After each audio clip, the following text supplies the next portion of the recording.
And today's ending of the national public health emergency brings with it the end of another pandemic-era immigration policy that is known as Title 42. Yeah, that Trump-era policy turned most asylum-seeking migrants away from crossing the southern border to stop the spread of COVID.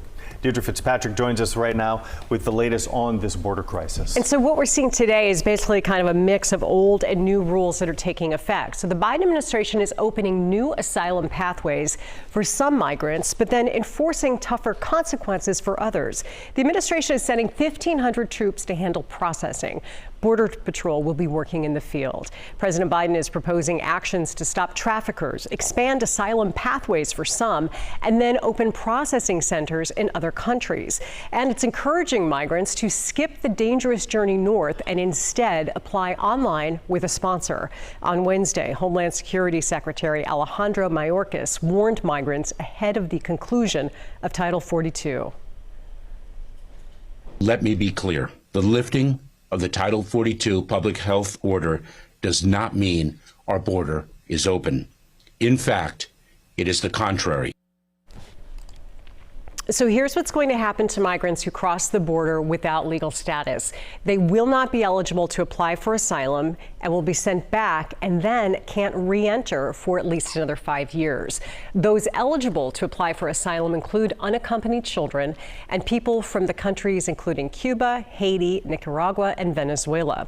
People not from those countries have to apply for asylum in the first country that they pass through and will be denied to be eligible for refugee status in this country.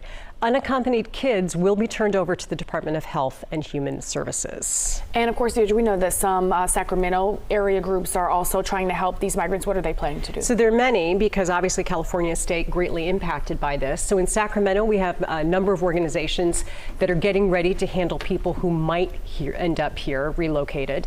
The Sacramento Food Bank and Family Services and other agencies that we spoke to said they really have no idea how many people they might be preparing for. So no matter the number of people, they say that they do want migrants to feel welcome and to feel helped if they do choose to stay here.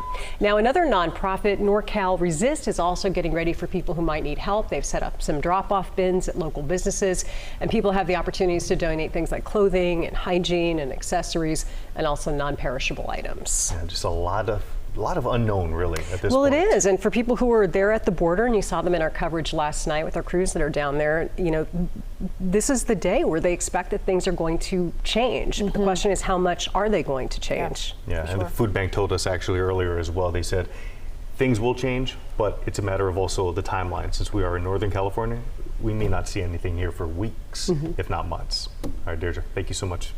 All right, be sure to stay with KCRA3 tonight. As Title 42 lifts, we'll have more from Ty Steele, Andrea Flores, and Marcela de la Cruz, who are at the border, bringing you that live coverage. Look for the reports throughout the day and online at KCRA.com.